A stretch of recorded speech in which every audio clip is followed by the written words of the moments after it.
Councillor Rigger, then Councillor Olmsted. I just question, Doug, is it necessary that we have an elevator? Is there any reason we can't, I'm thinking of the ramp in Westmeath would be, I mean, it works. And you're right, it's just that we have some problems with property lines there. The side entrance that goes in there already to where I think one of the cooler things are on or something like that may be on our property, may not be on our property. It's that close. But it may be worth checking into that, because if it is our property, that would certainly alleviate that $100,000 cost. I think it would do it for a lot less. And you could do it like there, but the ramp might be a lot longer than Westmeath because it seems to be a lot higher there. I think Westmeath we're only talking maybe about 8 or 10 feet, and there we could be talking 15 to 20 feet. Councillor Olmsted first. Just in respect to Councillor McLaughlin's questions, I do know that that hall is used quite extensively, and Mr. Schultz is right, maybe not as much as in previous years. My understanding of that is that that's because a lot of people have been told that we couldn't use the hall because it's not accessible. And so I do know a lot of groups and tournaments on weekends, and you see that hall full most of the time. And I do know in the evenings there's been fit classes and that kind of stuff up there too. So I think to let a jewel of a hall like that sit vacant and not really being used, it'd be a real shame. So I think we need a resolution here. Councillor Jackson. I think it's important to check around with other municipalities as well. I know the town of Arnprior, their council chambers is upstairs. There is no elevator. It's 2 huge flights of stairs, and nobody can access that accessibility-wise. Unless they've made drastic changes since I was there, which I highly doubt. Their front door wasn't even accessible. So there are a number of municipalities that are not in compliance, and that's why I ask you to research more. As long as it's part of the plan, I agree that it needs to be added into any application that we make, because if we're going to make an application for funding, certainly it's worthwhile, to throw that in there. Whether or not it should be a ramp, like I suggested, and I know BEI has talked about, after having purchased the property next door, that perhaps there could be something there, but with the back entrance. However, that remains to be seen. I think as long as it's in the plan, but I could be wrong, because I haven't really looked at it. But I know a number of municipalities aren't in compliance.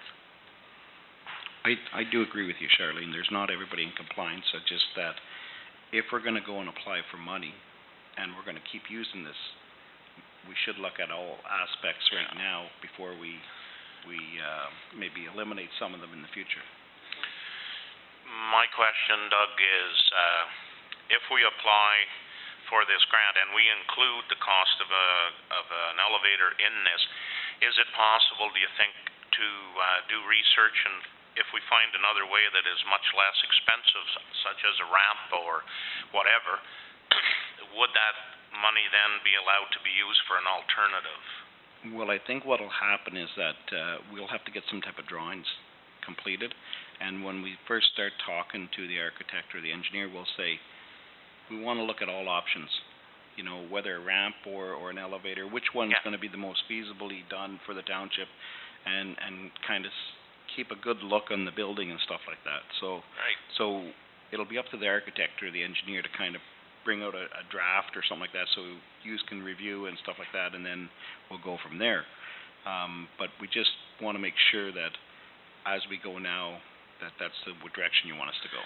Okay, I think it's key to make the application first, because if we don't make the application, we won't get anything, right? So my suggestion, and what I'm hearing is we're looking for alternatives. My suggestion at this time, if we would be to go with the application for the elevator, and then see if you can find out if we can use it for alternative, if we can have that within the drawings of an architect.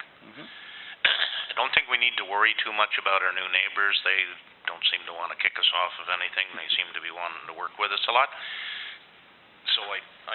if we need a little ground, I'm pretty sure they'll allow us to have it.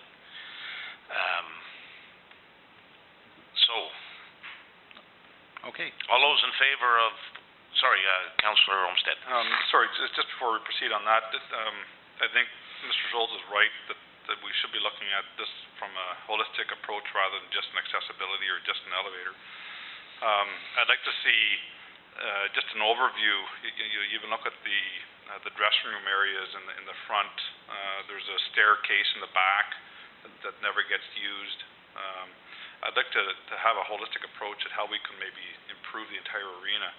And so, if we're applying for $150,000 here, and it's going to cost $250 to really improve and add rooms and whatever. So I think I'd like to take a holistic approach of that whole footprint. Yeah. And talking with Jerry, when we talked about it, and that Jerry said, if we knew that it was going to be an elevator and that they would do some kind of fundraising to help try to raise money to help offset the costs also. Makes sense. So I'm going to read this motion again, moved by Councillor Jackson, seconded by Councillor McLaughlin. Be it resolved that the Council of the Township of Whitewater Region directed Chief Building Official to apply for available accessibility grant funding that will include installing an elevator to the upstairs area of the Cobden Arena, along with bringing the bathrooms, front entrance, counter area, and sitting area into accessibility compliance. The approximate cost of the elevator is $100,000. All those in favor?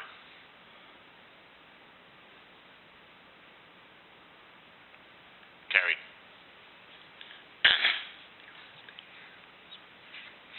And on request, Doug would really like to know if there's options. Definitely. But we need to get some money first before we get panicky. And I really do agree with Councillor Olmsted's idea that I think that's key. Like, if we're going to do some upgrades to a facility, we need to make sure that it's going to walk into the future.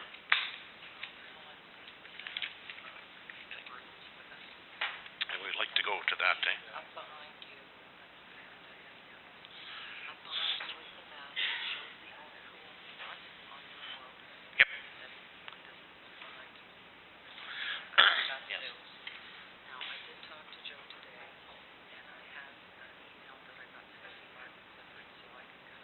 I didn't quite understand what she was saying. It's like she's saying, I'll certainly leave you the turnaround, not taking that on you. I don't want to do anything else, or I will do something else. Put up the other map for a sec, Karen, and then... Great. There we go. Okay, so can I just update? Absolutely. So I've had some fresh correspondence. I did send an email out today. First off, I had a conversation with Joe Kowalski, who can't be here tonight, and I understand that the Brooms are here tonight to join us. Welcome. Joe basically said he would be willing to convey the 33 feet from center line for his 3 holdings. Just change it for 1 sec, Karen. He has 3 holdings. I received an email from Margaret Clifford, who basically said, it's fine with me. So just flip to the other map, Karen, please. There we go. Margaret's portion is on the right, so there's a bit of a turnaround for the plow. So there's the whole section of road that we maintain, and just as it comes on to Margaret Clifford's property is the turnaround for the plow. And she said that was fine to continue up there. Keep going back. See where the circle is? Oh, that's it. Okay, That's her turnaround. property. Okay. Yeah. So that's the turnaround. Okay. So I guess the remaining issue now, because there was a motion passed previously to convey all of Broom Road, and I know that we did receive a letter from Philip and Eric Broom's lawyer in April asking that they were interested in conveying.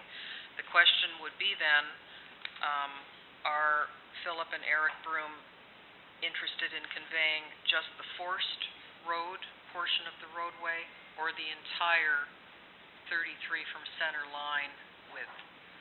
Because because in order to convey this, it would have to all be the same, or you've got a road in bits and pieces. Maybe, whoever spokesman, Mark, is you're the one dealing with this, or Eric, somebody come up to the mic there and just, so we can ask, or take the mic back too. I'm going to explain exactly what we're up to here. Come on.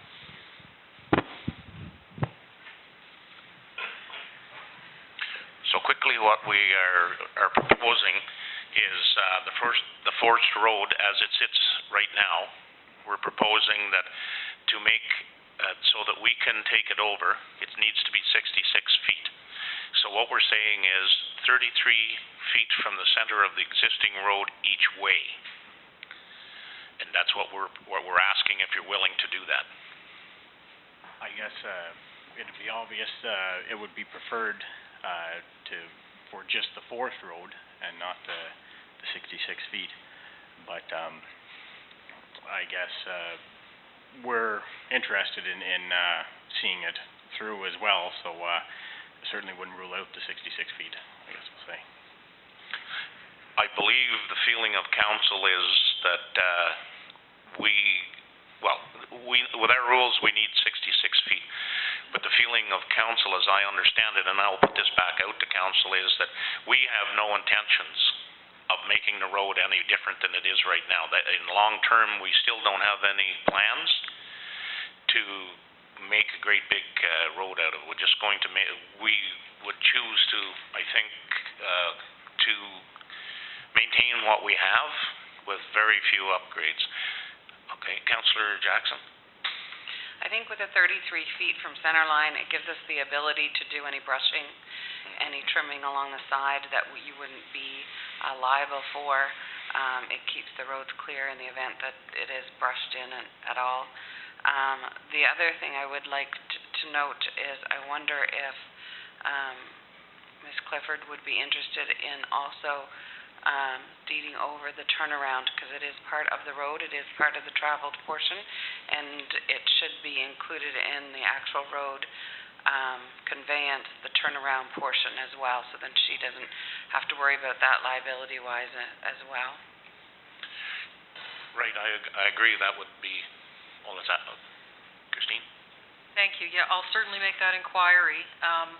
Now, in terms of survey costs, Mr. Kowalski's representative, Brian Whitehead at JP2G, states that Mr. Kowalski is prepared to pay for the legal and Ontario land surveyor costs regarding his parcels on the roadway. And your lawyer, in the letter that we received in April from Matthew Bradley, states that my client is willing to share some costs of surveying the property and transferring it.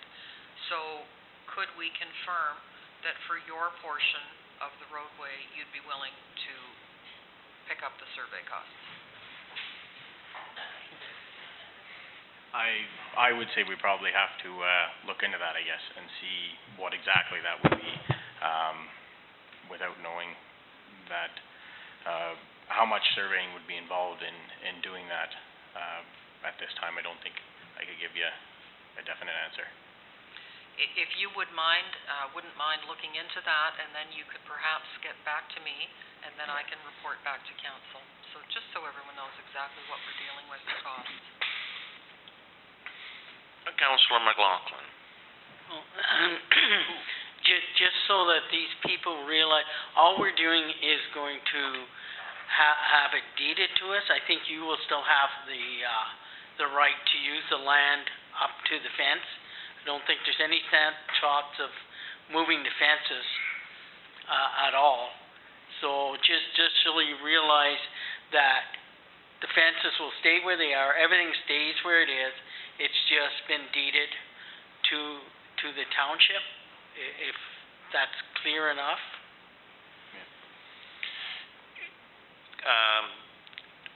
Doug?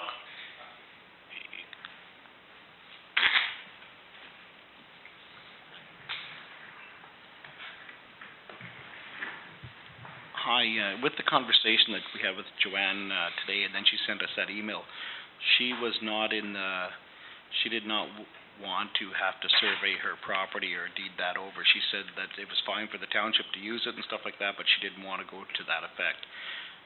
With the 33 feet, there's a couple buildings there that are pretty close to the road. So the 30, it might have to go the other way more than just 33 feet on the one side, because there is some buildings there that are probably only 20 feet away from the road. My personal feeling is we don't want to move them, and that if they ever come down, we just wouldn't allow you to rebuild in that particular spot, if that would be acceptable. Because I can see no reason why we would want to take them down.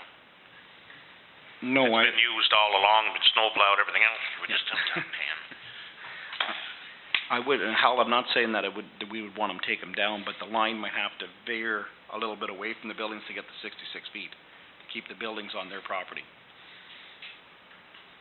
Yeah, okay, I can see that, yeah, So it might be- if it's necessary, yeah. It might be 40 feet on one side instead of being 33. Okay, yep, if that's possible. Christine? Thank you. In Mrs. Clifford's email that we received this afternoon, she states, built my house and closed a turnaround on my property where the township road met my property. This turnaround area has allowed the plows and grader to do basic road maintenance from Grant Settlement Road down to my property ever since. I am willing to continue this arrangement after Broom Road is assumed by the township. Please let me know if there's anything else I need to do to help to get this resolved.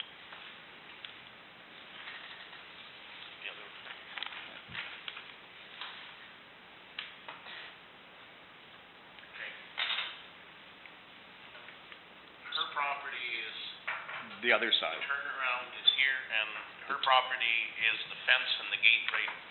There used to be a fence and a gateway there before. The turnaround is on her property. Okay. So is that's the two pieces of property that Joe owns right down there to that fence, is it not? Joe owns right to the fence? Yeah. Okay. But then if that's the case, we really don't need her, Well, the turnaround goes her on property. her property. because the fence is beyond the turnaround. Yes. Okay, I just I wasn't sure. She put the fence up after they took down the original fence. Oh. The fence, the turnaround are off.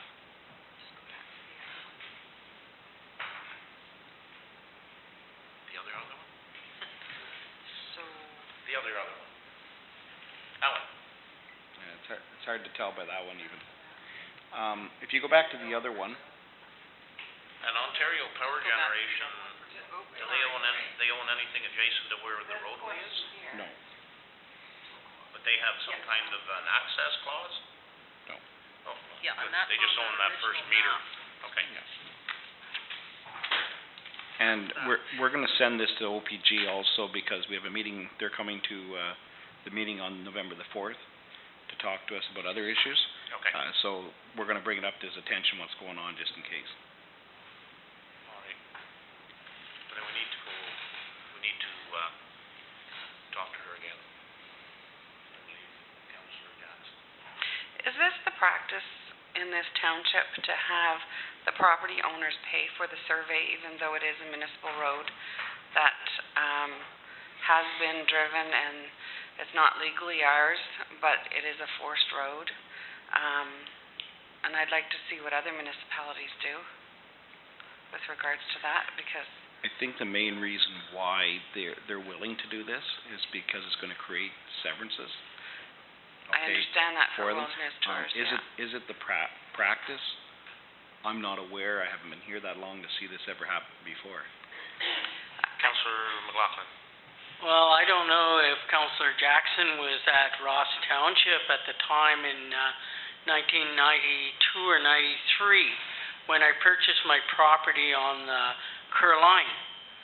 And at that time, when I purchased it and I went to try and get a mortgage, I couldn't get a mortgage because it was landlocked. Because what they had done is they had widened the road, but nobody had ever surveyed it.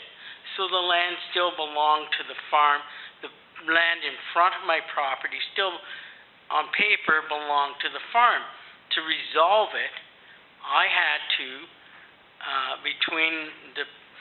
I was a purchaser, between myself and and the person that was selling it had to survey it and deed it back to the township at my cost. So I would be quite interested to see, if we're going to do this, I'd love to recoup some of my money that I spent. So that's my thoughts. Councillor Mackay.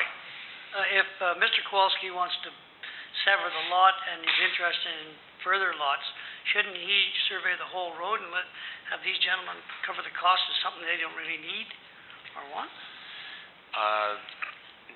Yeah, and what's presented to us is he's willing to do all his properties but no more. And what we are concerned with is owning a little piece of road in the middle of nowhere sort of thing, right? But I know what you're saying. Can we not force them? I don't know if I don't think so. I know you wouldn't force me, but we've already approached him with our motion, presenting that to him last, and he said no. That was in our last motion. Yeah, the response was, of course, he can't convey something he doesn't own. Mm-hmm. That's what he's saying. Councillor Mackay. Well, wouldn't be once you get it surveyed, you give him, he doesn't have to serve. The survey company surveys and with their permission, but he still pays for it. I mean, he's the one who's going to benefit from this. The Brooms aren't going to benefit from it, other than you're just going to have some parcel of land that they don't own anymore. But he's the man who's benefiting. Yeah. The Brooms will benefit too, because they'll have two lots. I know, but they didn't ask for that. They have asked, actually, just so that you're aware of that. In April, we submitted a letter asking what our options would be to split the land using the road as a natural severance. Okay then. I withdraw. My point is that if everybody gets the same people to do this, get it all done at the same time, it should reduce the cost substantially. And yes, go ahead, Eric. Sorry, you have to talk into the mic. Rules are rules. Oh, good. When we talked to our lawyer, he told us that he'd dealt with this many times, and quite often the township did pay a percentage of the survey. At this point, I'm looking at Councillor McLaughlin, and I got to find out what it's going to cost us to do that. Councillor Olmsted. I'd be very concerned with changing that practice right now, because it could open a can of worms, like Councillor McLaughlin has, with God knows how many constituents we're talking about. And number two, I'd be concerned with asking Mr. Kowalski to pay for the entire portion, as typically when you pay for a portion or you pay for the entirety of something else that you don't own, you have a sense of entitlement to those roads or conveyances going through other people's property, because now you've paid for those. And while legally you don't have entitlement to it, I've seen many cases where developers just push things through because they believe that they have the right to access or use those properties then. That is a tremendous concern, all right. Again, though, I go back to, I feel that this is the time everybody gets in on this. It's going to, it should be substantially cheaper to do it, I would think. And that's something that maybe you could look into and get back to us. Councillor Jackson? And I guess, looking at it, it doesn't prevent us from doing Mr. Kowalski's portion, but what it does do, I guess, is allow for the survey to be completed and at probably a much lesser cost than if you were to do it in chunks. And if it's going to benefit the Brooms as well, to something that they want, then perhaps it is, to their benefit, not knowing that they were wanting to benefit as well. That's why I asked that question. Right. I agree, and that's my feeling is this could be pulled off. The one thing that maybe not, I was going to suggest maybe that it was the municipality organized it and the pay, but I don't think that's possible either. It would have to be with the brooms and Kowalski through Brian Whitehead. So the two lawyers that are here, if they can get it all together and agree without costing you much or anything, and you could initiate the survey yourself with Joe and get one surveyor to do the whole thing, and then it's transferred. It should, like, he's already doing well over 2/3 of it. So if I understand it correctly, your section would be from the corner that is ours at this point down to the top of the hill at Eagle's Nest. Is that correct? Yeah. Yes. So then the rest of the road would be his, both sides, right? Yes. Yeah, okay, so it's worth looking at, that's what I'm saying. Question would be, I guess, the road itself is acceptable at the state it's in right now? I mean, it wouldn't require any No, we're not, work I'm to not be done asking up. for any upgrades, absolutely not, no. No upgrades involved, just so we just want it to be turned over to us so that it can become a natural severance for anybody in the future, and we're maintaining it now, so we have to continue to maintain it. That wouldn't be any option, we have to do that. But like Councillor Jackson said, by getting the extra land, it allows us to trim the trees and mow the grass, and probably we've already rolled up most of your fence in the bush hog, but anyway, that's what it does. And then, in actual fact, what's not a road can be used by the landowners on either side until they themselves want to do something different. Christine? Just to recap on moving forward then, I'll get in touch with Margaret Clifford to see if there's interest. Now, if she was interested in deeding the turnaround, that would have to be part of the survey work as well, I would assume. That has to be defined. And then if you could get, you have my card, if you could get back to me with your thoughts on sharing part of the survey costs with Mr. Kowalski. And I'll update, if you wish, your lawyer and Mr. Kowalski's representative at JP2G Engineering, Brian, just to let them know. And then, so obviously this will have to come back to council when more information is available. And we will try our best to keep it all coordinated for everybody through that system.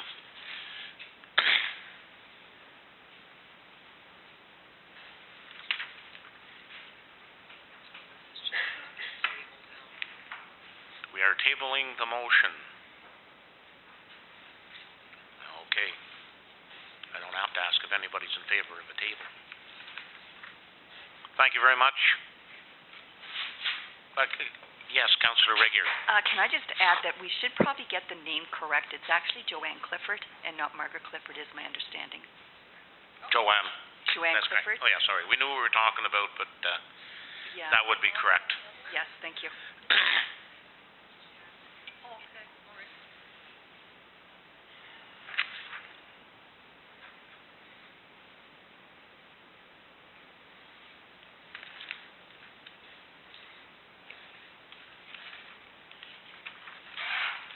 Oh, we had to do this yet. The Peachburg Area Accessibility Project tender. We're on number 9. We're here. We're emergency wreath, that's why we have this, okay. And How come I didn't see that? there are 2, and then you've got to figure out who's doing what. Are they at the same time? Beachburg, 2 p.m., that's on Sunday, November 8th. And the other one is actually on Remembrance Day, November 11th. They're not. Okay, and I would be pleased to do both of them if that's the wish of council. So, moved by Councillor McLaughlin, seconded by Councillor Jackson. Be it resolved that the Council of the Township of Whitewater Region will lay a wreath at the Lions Cemetery in Beachburg at a cost of $30, and also lay a wreath at the Legion Cenotaph in Cobden at the cost of $30 in honor of the Canadian soldiers who have made the ultimate sacrifice. All those in favor? Opposed, if any? No questions? Question, Councillor McLaughlin. Does anybody know if there is a Remembrance Day service at Westmeath? I There know usually is. Yes, there usually is. And normally I know that our former deputy mayor used to attend it. So just to bring it out there that I don't think we ever paid to lay wreaths, but I know he used to always attend on behalf of the township. So just maybe we could just make that call and find out. And then get back. Just send us, if it's all right with everybody, send us an email so that we can arrange something. That's okay with everybody? 10-4? Okay. Officially 10-4. All right, all those in favor? Opposed, if any, carried. I will, if the feeling of council, I will lay both wreaths, or if it's felt that anybody wanted to be with me, that would be great. Or if somebody else wants to lay them, I'm open to anything. Councillor McLaughlin. I don't know. I know in Beachburg it used to be one of the council members because the former mayor he was in charge of the service, so I would have no problems with the mayor doing both. In Cobden, it was always the head of council that laid for the township. So if that's the wishes, I think we should follow the same practice. So a councillor in Beachburg and the mayor, the mayor for both. I would say the mayor for both, because Okay. the only reason that wasn't the mayor was because the mayor was acting as He was in the service. he was coordinating this, doing the service. So All right, if that's okay with everybody, then Councillor Olmsted. Can I suggest maybe the mayor and whoever else from council is in attendance? Oh, absolutely. I would be pleased as many people as possible could attend. Absolutely. It's a very important function, actually. Christine? So just to recap, the Beachburg service is Sunday, November 8th at 2 o'clock at the Lions Cenotaph. And the Cobden event is actually on Remembrance Day, Wednesday, November 11th at 11 a.m. here at the Cenotaph. Yep. Well, we have 2 minutes of silence and then we lay the wreath, probably. Okay, all those, okay, carried.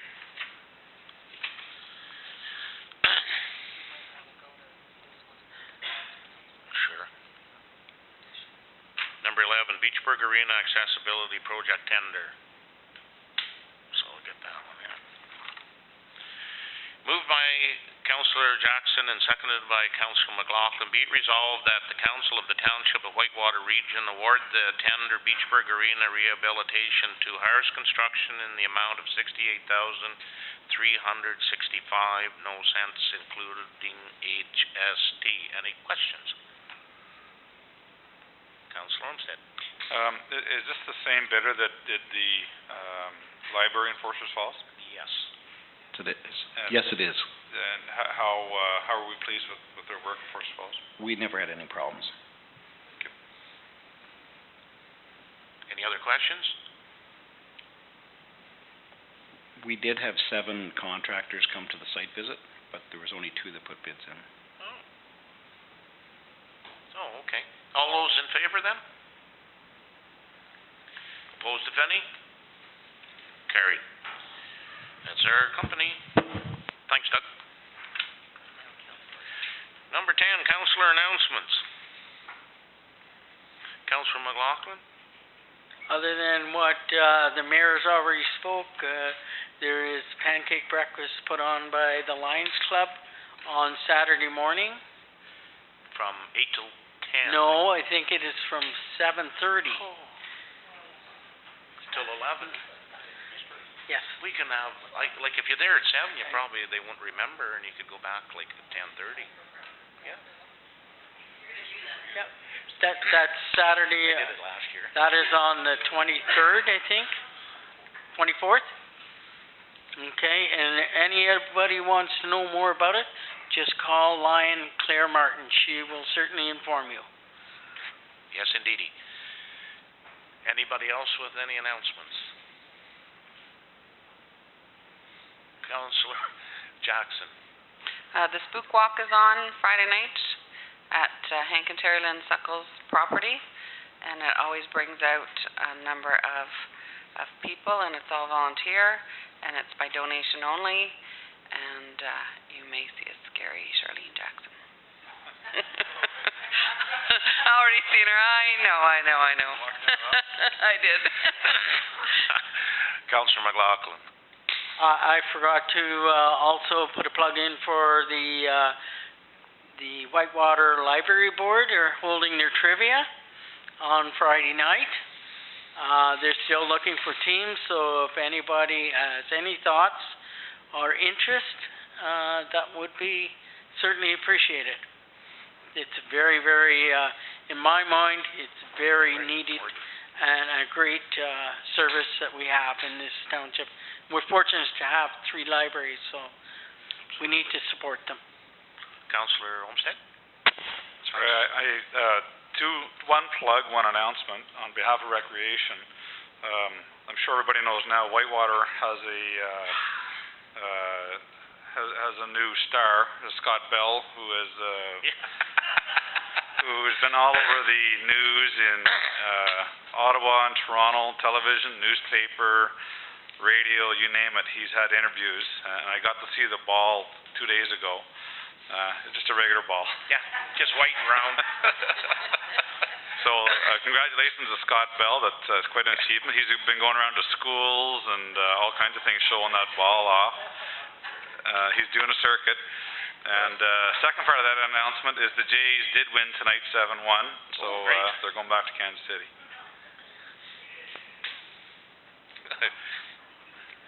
Any other announcements? All right, moving on.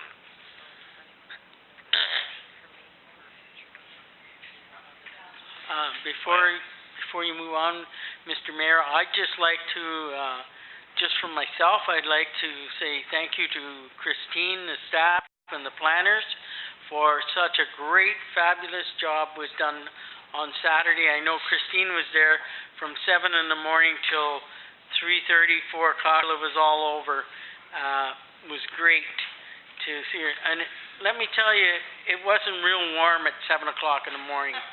So it was great to see. It was a great event, and I think we should be proud of our staff and the people that organized and the people that participated. I totally agree. It was that was a record setter so far. It was well done.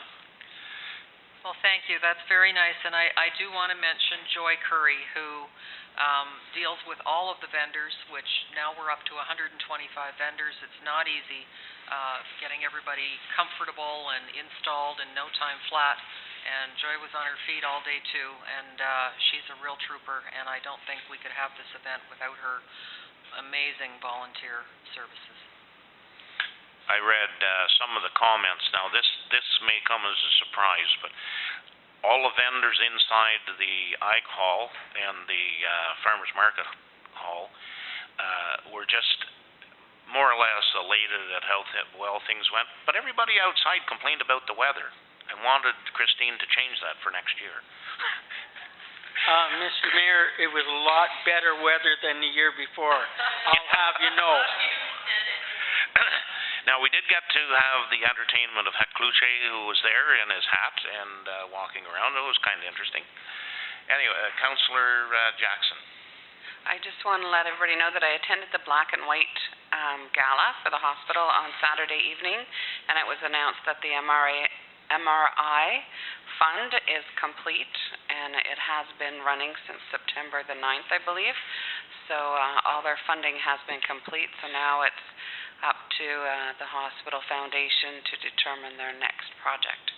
But, certainly it was well attended, it was extremely nice. Yeah, that's amazing. I know, we had, one of our employees that, had an MRI from that machine. And, it's good to know that, we have those facilities here. Don't have to take people to Ottawa anymore to have those facilities. Now, mind you, they didn't find anything, which was a little, so I told them not to advertise that, but anyway, it's great to have these things in our area as we grow. All right. Anybody have anything they want on the future agendas? Councillor Mackay, then Reeve Miller. This is another announcement. I just want to congratulate the Liberal parties of Canada for winning the election and having a majority. I feel so much better. Warm all over. Thank you. You don't look much better, I must say.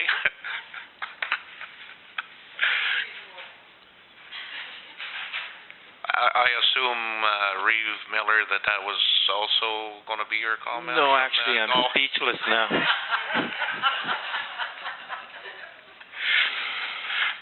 Okay, what I have on my mind, we have a bit of time for, but I'm wondering if we consider getting at it sooner than later. And what I'm referring to is the possibility of staff looking into the voting lists and talking to Impact about how we can fix that for the next election. That was an issue a year ago. And I don't know if all of us, but maybe you're at it already, Christine, I'm not sure. Hope is actively working on, we're paying DataFix for continual updates, and we are getting information from MPAC. Streamlining this has been a problem for a donkey's years. It just seems to perennially be, deceased people are removed from the list. For some reason, they spring back to life at the next time that the list comes around, and everyone's pointing at each other going, it's your fault. But Hope is actively on continuing to clean the list so that it's as accurate as it can be with the data that we have. So this is ongoing, working up to 2018 to the next election. Perfect. Thank you, yes. Thank you. Anything else? All right. We will now go into closed session. Do we need a break? Yes. Then we'll take a break.